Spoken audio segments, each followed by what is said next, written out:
हरियाणा सरकार के खिलाफ सब्जी फल मंडी के आड़ती हड़ताल करने का फैसला कर चुके हैं, जिसके तहत सब्जी मंडी के आड़तियों ने 20 दिसंबर को प्रदेश की सभी मंडियां बंद रखने का ऐलान किया है।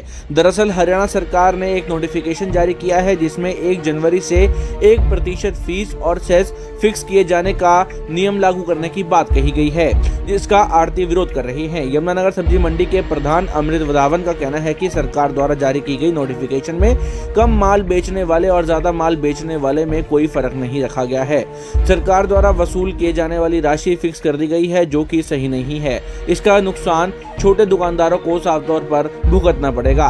उन्होंने कहा कि इसको लेकर आड़तियों में रोष है। उन्होंने कहा कि कल शांतिपूर्वक हड़ताल की कॉल की गई है। अपनी मांगों को लेकर सांकेतिक धरना दिया जाएगा। उन्होंने कहा कि कांग्रेस सरकार ने ये राशि 0 लाख पर लाकर खड़ी कर दी थी, लेकिन कोरोना काल में प्रदेश की मौजूदा सरकार ने इस राशि को बढ़ा दिया था। हमारी यही मांग है कि इस राशि को 0 किया जाए।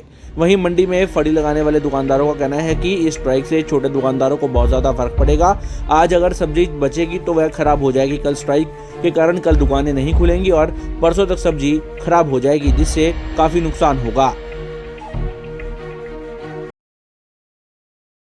ऐसे है कि हमारी एसोसिएशन, हरियाणा एसोसिएशन ने गवर्नमेंट से डिमांड की थी कि इसको या तो एक मिनिमम कुछ छोटी सी राशि लेके और इसको साल के में एक ही बार लिया जाए, लेकिन गवर्नमेंट ने जो नोटिफिकेशन किया है उसमें उसको बहुत टैक्स को बढ़ा दिया है और इसलिए हमारा उस नोटिफिकेशन के विरोध में ये सारा हरियाणा में स्ट्राइक है। जो यमुनानगर की मंडी भी 100% बंद रहेगी और इसमें शांतिपूर्ण सांकेतिक हड़ताल है। कोई ऐसी बात नहीं है कि इसमें किसी तरह का कोई खास प्रोटेस्ट होना हो, कुछ ऐसा नहीं है।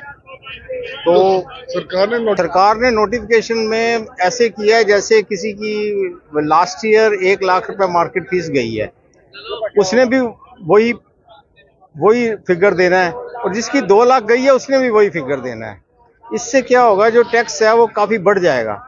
नया नोटिफिकेशन लागू होते ही टैक्स जब बढ़ेगा तो इसमें ये कोई आड़ती के ऊपर टैक्स तो है नहीं। हमने ये इंडायरेक्ट टैक्स है जो हमने कस्टमर से लेके और आगे गवर्नमेंट को देना है। अगर ये बढ़ेगा तो 5% हमारी आड़त है, 2% हम इनसे लेते हैं जो गवर्नमेंट को जमा करवाते हैं, 1% मार्केट फीस, 1% HRD है। और अगर ये बढ़ेगा तो हम लोग इसको जो है लोगों से फालतू लेंगे। इसका डायरेक्ट असर जो है महंगाई पर, मुद्रास्फीति की जो दर है वो सबसे पहले सब्जी फ्रूट से निकाली जाती है, तो महंगाई की दर बढ़ेगी, लोगों के ऊपर अधिक बोझ पड़ेगा और ये जो जितने हमारे रेडी फड़ी वाले हैं इनका भी लॉस होगा, यानी कि और शहर के अंदर महंगाई बढ़ेगी, जिससे गवर्नमेंट को चाहिए कि जैसे पहले 0% था इसको 0% करें, क्योंकि कांग्रेस के राज में 0% हुआ था और 5 साल इन्होंने भी 0% ही रखा है, 5-5.5 साल 0% ही रखा।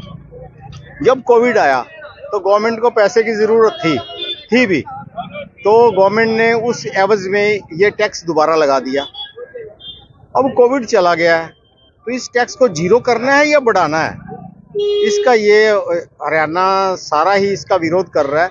और नंबर 2, जितनी फीस हमारे हरियाणा में लगी हुई है इतनी फीस जहां भी गवर्नमेंट है बीजेपी की है, कहीं और स्टेट में किसी में इतनी फीस नहीं है। स्ट्राइक तो बहुत गलत है ये, क्योंकि अब जो जैसे कि रेडी वाले हैं, फेरी वाले हैं, रोज के रोज आना, ताजा लेना, ताजा बेचना, हम ही हैं उनमें से माल ताजा लेते हैं, ताजा बेचते हैं, तो हमारे को दिक्कत है।